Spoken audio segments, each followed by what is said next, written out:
how did we get to being so open and connected, do you think? What do you think has brought us here? Just after the song. I think it's interesting. It's not one thing. It's not been a silver bullet. If you look at the history of how we got there, it started off with people exploring. You know, it was all about people kind of browsing for content. It was about people going from things like Yahoo, which is about a series of links, and you kind of Google, which is about searching. Then this thing called social media came out, which is all about trying on new personalities. But the reason I think social media really kicked off was when Facebook kind of started introducing this idea of exclusivity. That's about you and a select group of friends, and you can actually be a lot more open with that select group of friends. As Laura mentioned, if I've got 300,000 people following me, I'm probably not going to give you my drunken photos from the weekend, or really give you my honest opinions. But if it's me and my kind of really close 13 friends and the other people that I want to share information with, and if you start to build this idea of exclusivity, I'll be really open. So if you kind of start to think about the platforms and they're using it in different ways, for me, Facebook is about my friends. I'm sharing all the intimate details of my life. My recent dental surgery on the weekend. People don't want to know about that here, but my friends, funnily enough, do. LinkedIn is about sharing my kind of thought leadership and sharing kind of information relevant to that community. You know, things like upcoming things about Samsung jobs, about the latest and greatest in digital marketing and social media. And Twitter is the same kind of thing. Basically, it's about thought leadership. Each of those platforms with their exclusivity gives you a different take on open and connected. That's what I think. Laura? I mean, I think the only thing I would add to that is that the technology is really the enabler. You know, people have always been interested in connecting with one another from the beginning of time. The difference now is that they're able to do it in a completely scaled, easy way. You know, the first time that I was able to do a video chat from my mobile phone to my mom's mobile phone was an epic moment for me because I never thought that day would come. And that's true, I think, for a lot of people. That type of connection is just much easier than it's ever been. So it's the technology that's kind of helped us get here so quickly, I guess. And then, David, to your point, it's almost like there are different levels of open, connected. We're connected, but we're not always as open in one environment to the next. And on the point of environments, how does that translate out in Asia? You know, so we're a slightly more risk-averse business environment. There are, you know, it's politically, there's censorship in various countries, it's languages, it's different communities, different levels of device ownership. How does that translate out here? How do you see the environment working? Yeah. Sure. Well, for me, the thing about Asia that is so different is the next billion people that are coming online are going to be coming from this region.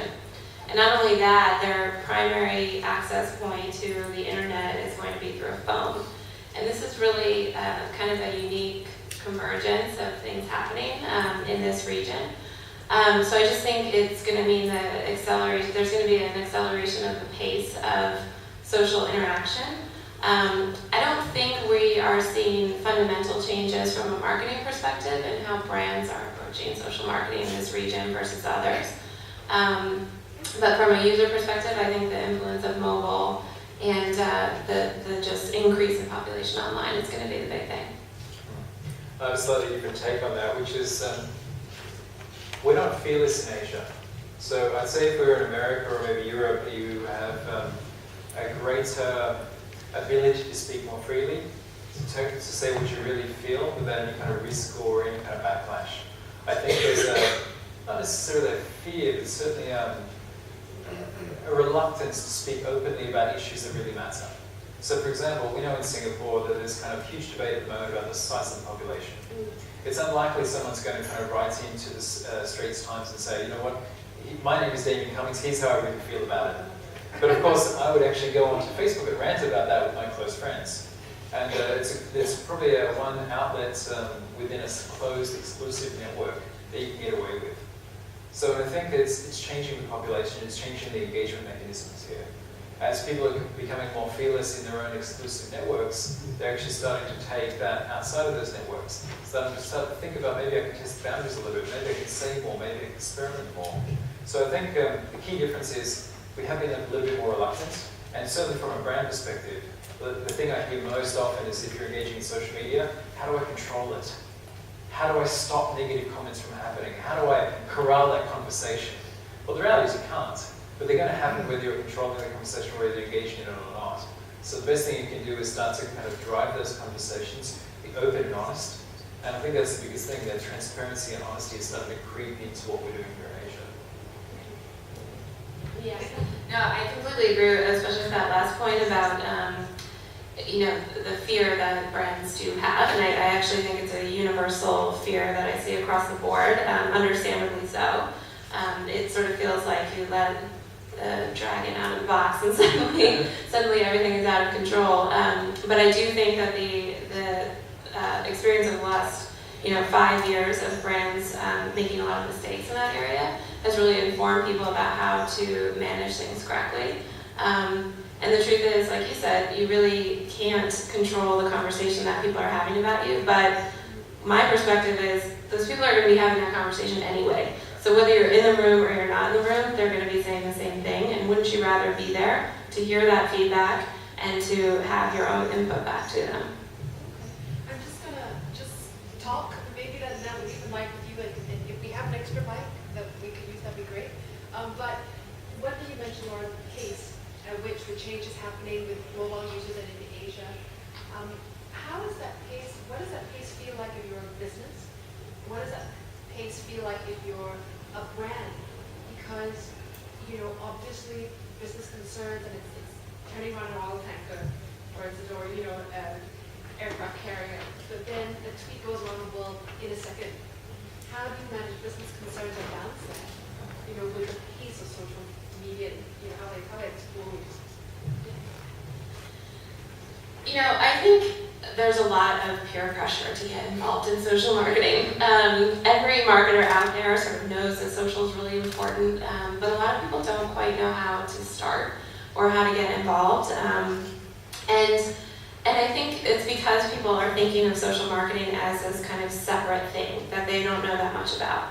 And my suggestion is to actually change that, because marketing departments at companies completely know what their business objective is, whether it's sales or getting leads from customers or building a brand.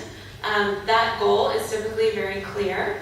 And the difference is, instead of thinking about social marketing as a separate thing, is thinking about how different elements of social, which are already interspersed throughout all the marketing that you're doing, can help support what your overall marketing goals are. So from my end, I think one of the biggest challenges is more about resourcing. Unfortunately, I see so many kind of situations where the intern is looking after social media within a large brand, or where you've got one poor kind of really stressed out individual who's actually responsible for something. And if something suddenly explodes, there's a negative comment, or maybe there's a crisis communication, the classic term, it's that one poor individual or that small team's responsibility to try to deal with that. And the reality is, until you start to kind of train up all of your staff in how to use social media, have clear policy in place, and it becomes everybody's responsibility, that we're still going to run into these kind of train wrecks every now and again. Yeah, and I agree. I think social media in general is it's an interesting business challenge for a lot of companies, because social doesn't fit neatly necessarily into the marketing box all the time. For a lot of different social things, there's a PR component, a corporate communications component, marketing, your agencies are involved. So it can quickly get very complicated, and I think one of the transformations we're seeing the industry go through is trying to rethink how do we best structure the responsibility for this new area, whether it's a cross-functional team or it's a new department. I think there's a lot of different models that companies are trying out, but it definitely requires kind of a rethinking of how to best approach it. Okay. And in terms of, I guess, Damien, your point, resourcing, and just looking at a recent example from the Super Bowl, and Oreo's tweet that went around the world really quickly, quick response. I think something like 15 people in a war room responding to that. And it's more to your point that it's agencies working together, it's clients, it's brands, it's publishers working together. Where are we at right now in Asia in terms of, are we 50% away from there? Are we there? Who's doing it right? What are your thoughts on that? I think it's about control. I think the reality is that we're probably 90% away from there right now. I would struggle to think of one company that would set up like that kind of war room type scenario for a big event in Asia. It doesn't happen very often. And in fact, a war room should be a long-term thing as well, so it should be on kind of 24/7, 365, but it's not.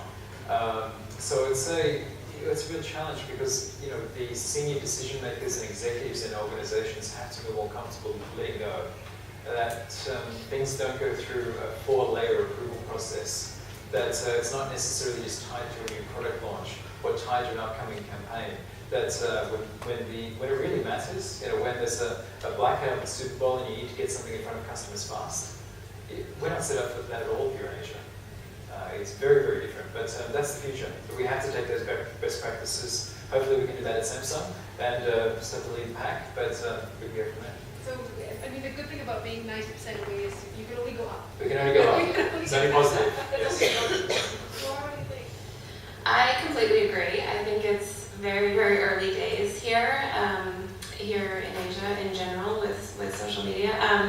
A couple points, I guess, is, one example that we have just from my experience at Google is of a company that's thinking about social in the broader context when it comes to Google at least. So Agoda is phenomenal at really managing their marketing closely in terms of ROI, and they're sort of known for that. And I think they understand very well how social can drive more revenue for them. And that's kind of a different approach than a lot of companies that are thinking of it more of a brand building exercise. So I think there's a lot of different ways that you can consider social. These war room types of things are kind of one way to think about that, but there's a lot of more day-to-day that might be considered more boring, but very much affect the business. Okay. So one of the things you both talked about differently, but I guess also connected, fear in Asia, and then the importance of control, or the need to control. So, and the thing about this for a brand is, it's open and connected, but then you also want to kind of have a little bit of, you want to be able to pull the reins back or let go. How do you do that without freaking out a customer? How do you do that without being creepy? How do you give the impression of open and connected, but we all know that, Big Brother's watching, somebody's watching. How do you do that? How do you balance that? Well, let me start with this one. So I think the biggest challenge is fear is not a word. It's not really people saying don't do this. The biggest challenge is that most organizations, marketing budgets are tied to products. Products are tied to new product launches. Or the budgets are tied to an ongoing campaign, and that's planned out in advance. So therefore I know 3 months from now that we're going to launch a new product. And what's currently happening is social is part of that 360 marketing mix. We're saying, hey, let's put 5 or 7% of our marketing budget into social media. You know what? That's totally the wrong process. That's totally the wrong method. For us to kind of get more comfortable with this idea of letting go and control, we need to change the way that we plan marketing. So that has to be that we have to pull a little bit of a budget aside and say, you know what? We're going to have like this always-on strategy, which is going to be 100% reactive. We'll actually kind of change the process internally, so we have let's say a 3-hour service level agreement to get back on key issues. But we've assigned somebody internally to own this as a KPI, and that KPI goes all the way up to the senior management. But until you do that, basically anything outside of the current process of how you launch a product, how you do a campaign, is going to be treated with fear and disrespect, because we don't do it that way. What are you talking about? That's not our process. So, you'd never do an Oreo Super Bowl ad with that kind of process. So you have to kind of go through a fairly structured process, particularly in Asia, to kind of pull up maybe 10, 15, 20% of our time, maybe 50% of our time for ad hoc customer interactions or customer marketing, as opposed to kind of very kind of siloed new product launch or siloed campaigns that we're doing right now. Laura, what about you? Right now. Yeah, I think it's going to require a major cultural shift for a lot of companies to start thinking about this differently. I think, it's common across the board for companies to kind of hide behind their corporate brand and to have this kind of marketing speak that Dan was talking about. And the opportunity with social is to kind of break down that wall and have a much more real conversation with customers. And one of the most basic ways that I'm seeing companies do this is to stop representing themselves as a company and start representing themselves as a person who just happens to work at that company. And so behind these corporations, there's actually human beings who have names, and it's a completely different experience. A great example that we had actually coming out of the US was Michael Dell, who's been a big social media person and got involved in Google Plus really early, got onto a Google Hangout on his corporate kind of Google Plus page from his living room, and his hair was a mess. And he just kind of had a conversation with a bunch of people who joined him. He kind of asked them, do you want to do this on a regular basis? Like, what would you like to see from my company? He kind of just had a conversation, and that's the leader of that organization. And, not everyone's going to feel comfortable doing that, but to your point, a lot of times social media responsibility right now is assigned to some intern. And maybe that person can kind of be the advocate within an organization to try to, help promote some of this cultural change. And if there's a senior person who can help drive some of that, I think it's finding people who are willing to be that public face as an individual. So, it goes back to both your points about social media being about people, and people want to connect with other people. And it sounds like there's a great opportunity to do a little bit of research and like great R&D. Your focus group is there. And all the better if your MD has bad hair and he's honest. Okay, just looking at, I guess, if there was the negative side of being open and connected. What about the issue, and just randomly on intellectual property, for instance? With all this sharing, with all this, openness and connectedness, how does one manage that? Whether it's reposting ideas, content, pictures, what are your thoughts on that? It's a good question. I think, my impression is that this is an area that's still completely evolving. If I think back to earlier days of the internet and, even something as simple as email etiquette. Early days of email, people didn't quite understand how to use it. People would write in all caps, and they would put, size 36 hot pink text in your email in Hotmail, back in the day. And over time, these kind of customs became more established. And I think we're starting to see the same types of things happening on social. But I would say it's still very early. So, Barbara, I don't necessarily buy it, because social media doesn't really matter. You still have those same opportunities to email stuff out, photocopy things, share things inappropriately. I think it's more about prevention than cure, to be honest. And you're right, the early days of the email, we're now in the kind of early-ish days of social media. You learn by mistakes. So the best thing you can do is have a social media policy, train up all your staff, make that staff training available. But the reality is things like your intellectual property, your confidentiality clauses you sign whenever you start within a large organization, the other kind of policies about use of IT equipment, all those things cover social media. It's just that it feels like this should be an exception, but the reality is it isn't. Okay. And there's a great story that I was reading about the other day where a major auto company had used Facebook to release one of its new cars. And the feedback from the fans on this page was really negative. Most people were not fans of the design and were giving a lot of feedback. And then all of a sudden, someone appeared in the group and started saying, "Oh, I love this car," and was kind of saying all these really great things. And someone called them out after realizing that this was the head product designer for this car. And of course, the backlash from something like that is even worse than the original feedback that the brand was getting. So I think these are issues that a company who is dealing in social media needs to talk about openly. Is kind of what is our corporate culture? How do we, what are examples of an authentic voice?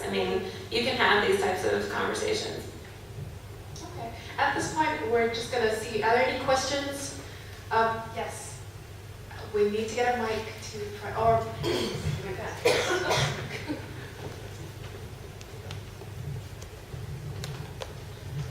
Good morning, I'm Susanna Halsengard. I want to have a question to Laura, please.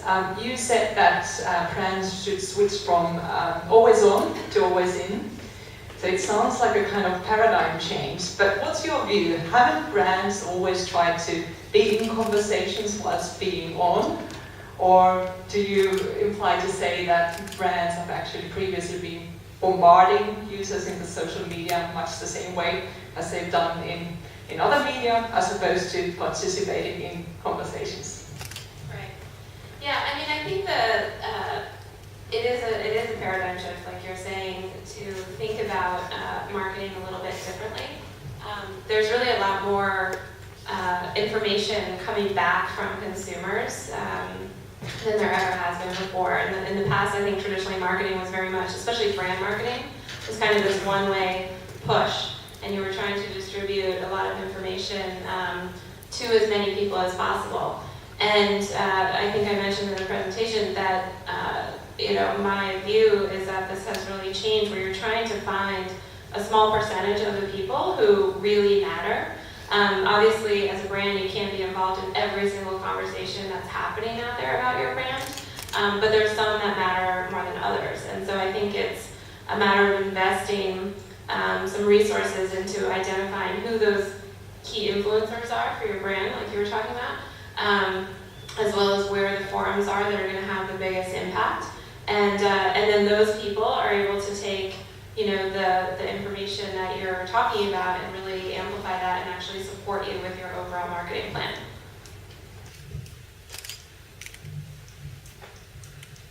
Good morning. So I've been working on a project looking at head-up displays, and I find it really interesting with facial recognition, the Google Glass project. Obviously Samsung is very big in hardware.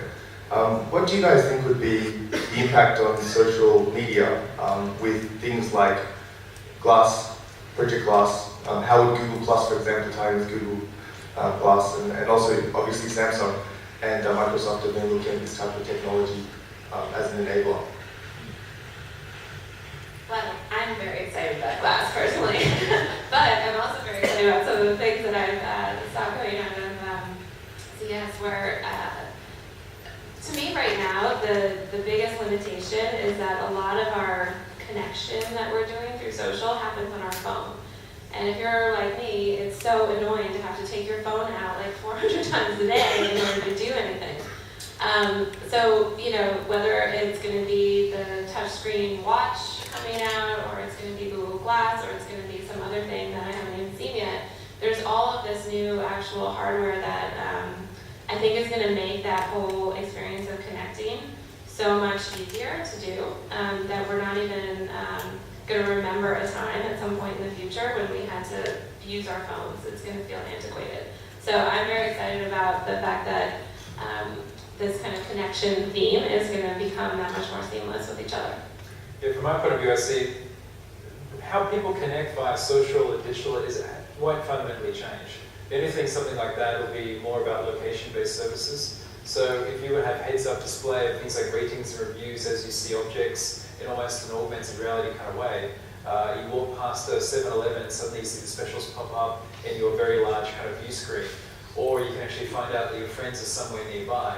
That'll be the only thing I think is significantly different. Because people talk to people, it's about relationships. You want to find out what they're doing in their life, you want to hang out with them, maybe want to hook up with them, whatever it may be. But location, I think, is just going to be the one key thing that kind of technology brings. We've got some questions from, over there, but as we walk the mic to you, we'll jump something we got on paper. Question from Lynn Zhang. Lynn?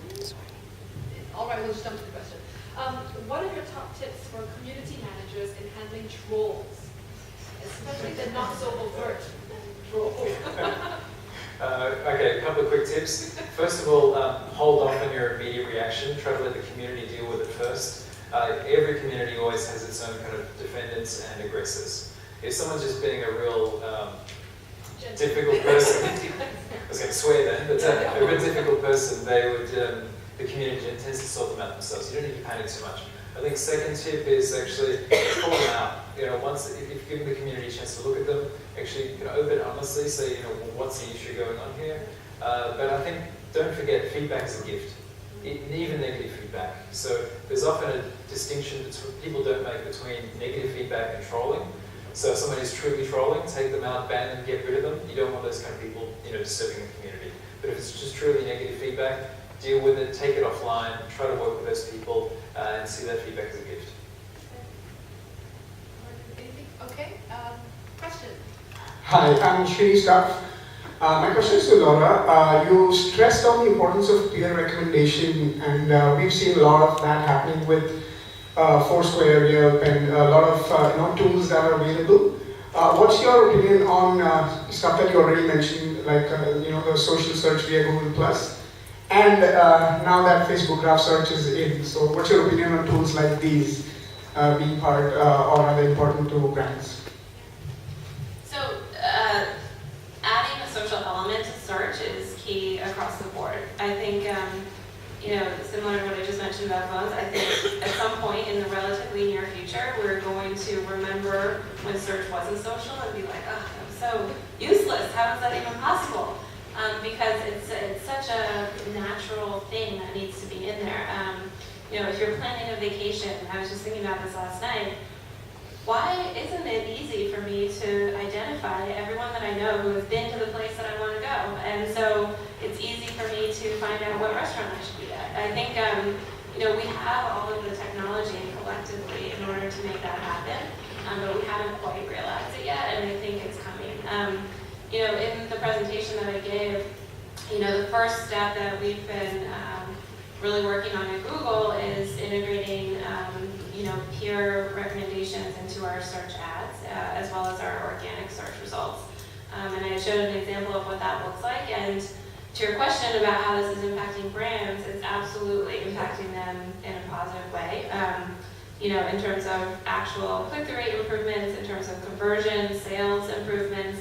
And it makes sense. I mean, if you're searching for an ad and you don't see any recommendation, then you search for one, and I'm looking to buy a phone, and Damien's picture pops up and says he really likes this phone, then I'm probably going to think that that might be a better phone for me. So I think that kind of social proof that is being incorporated into advertising is going to be increasingly important. Just on that point, how can we do that as companies and brands? How can we do that without freaking out consumers? So I commented, or then suddenly it pops up with someone else. How do consumers feel about that? Yeah, I can't really speak for the way other companies are approaching this, but for Google, privacy is, completely key to everything that we're doing. To be privacy sensitive is a gift that we don't want to ruin in any way. So we're very careful about how we do any kind of disclosure about information, and kind of the overarching philosophy with Google Plus is that we want to make it very clear, transparent, like who you are sharing with when you're sharing information. So that's really important, and I think that applies to peer recommendations as well. I'm not going to see recommendations from just anyone. They're going to be people that I have an established online relationship with and are aware that they're in my circle. Hi, good morning. John Schweistal from Social Irony. I have a question for Damien. Well, we've been connected on social media for a couple of years now, so thank you for following me. I wanted to ask you, where do you think the future of social media is going? There's so many platforms out there, from Fancy, Instagram, Twitter. The future of social media is projected in the United States to be transitioning towards feed, PHEED. Have you heard about it, and what's your opinion of that? Thank you. No, to be honest, I haven't heard about that, but I think for me, the future of social is the future of devices. We talked about Google Glass, but what that means for me is you suddenly kind of move away from having a PC-based or a mobile-based into something which is with you always on, with a big screen in front of your face. So it's going to kind of take social outside of a small thing that you have to go do on the side into part of everyday life. That's the biggest thing. I think, as Laura talked about, ratings and reviews are going to kind of start to pop up everywhere. So whether you're buying a product, whether you're walking into a retail store, whether you're carrying it around with you, you're going to start to see expert reviews, user-generated reviews, and the kind of more information around everything that you interact with. So how far is that away? 2 years? But in the short term, I think the next step is probably going to be about some of these social platforms merging. We've seen the rise of MySpace again coming back. as a music platform. They've integrated very strongly back into Facebook, so they have Facebook likes and other things there. I think the social, your social identity will start to merge as well. So Google have done a very good job of this with Google+. You know, it's linked to my Gmail, it's linked to my other Google services, it's linked to my YouTube. So me as a person will have multiple social profiles, and that will just emerge as me as Damien Cummings. And that universal profile, I think, will become more and more available over the next 2 years until we get to that point where, you know, it just becomes ubiquitous. We have a question here about analytics. We love analytics. Question is, what and how do you, what do you use? How do you measure success? See, analytics for me is a tough one. See, I normally think, okay, when someone says, what's the analytics around social media, I think, okay, what's the analytics around the telephone? What's the analytics around customer service? What's the analytics around marketing? There's tactical metrics, and you have to have those. So it's about things like number of fans, it's about how well they are engaged, it's about things like click-throughs, impressions. All that's kind of interesting, and most marketers have those, but it actually doesn't mean anything. What means the most is, are you kind of improving a brand, improving customer service, or making more sales? So if you have a direct link back into how much money you're making, how your customer service is improving, or how much your brand is improving by these interactions, that's what's most important to me. But of course, have the tactical metrics, line it back up to the high-core kind of strategy metrics or business metrics, and if you can do those two things, you're rock solid. But to be honest, we don't really kind of measure or take too much stock of those tactical metrics because they change so much, the platforms change so much, and it's really an apples to oranges comparison. But we do take notice of market share, how much sales we make, and how happy our customers are. Okay. Yeah, so I come from a company that's obsessed with data, so this is definitely a very important topic at Google. And, you know, I think in general, what you're saying, I agree with, in terms of the metric that we want to measure is not how many fans or followers that you have, but how it's really impacting your actual business objectives. And I don't think anyone, I would venture to say, is really there yet. We don't have the tools in general in the industry to really make that a realized truth. But there's a lot of people working on it, and I think there's definitely a big understanding that this is key to anything related to social. We're starting to see a lot of consolidation happening within a lot of like the tools and measurement type of companies as people are being acquired and merging and things. And I think it's only going to become a bigger investment area for people. Any more questions? Well, yes, a question for both of you then. A lot of social media platforms are largely free. So you don't pay anything, you jump on in, you sign up. And, you know, what are your thoughts in terms of the pricing, or I guess the lack thereof, in terms of encouraging social behavior, getting people online, and would that change should, you know, one day people have to pay, you know, oh, it's $1 a month Facebook usage, for instance. What do you think about that? I love that, that's great. Why I love that is I hate ads. So I think there's two ways to make money. And I think everyone who's mature enough or has actually done in the industry realizes that either you're going to make money out of ads or you're going to make money out of some sort of subscription service. And it's the same kind of conversation happening around newspapers, print, and those kind of more traditional media at the moment. For me, it's about value. So if my Facebook profile, it's all about me connecting with friends, finding out what's going on, keeping up to date with, you know, the new marriages, babies, you know, partners, everything else. If I could get rid of those kind of really annoying ads, and I've had terrible ads. I hate when people target me. The most kind of frustrating thing I have at the moment is that I've been trying to lose weight for a little while. And now I've got this lose belly fat ad, the one that follows me everywhere I go. I would pay unlimited amount of money to get rid of that and improve my self-esteem. So if I get paid $1 a month or a couple of dollars a month to have ad-free access, I'm more than happy to take it.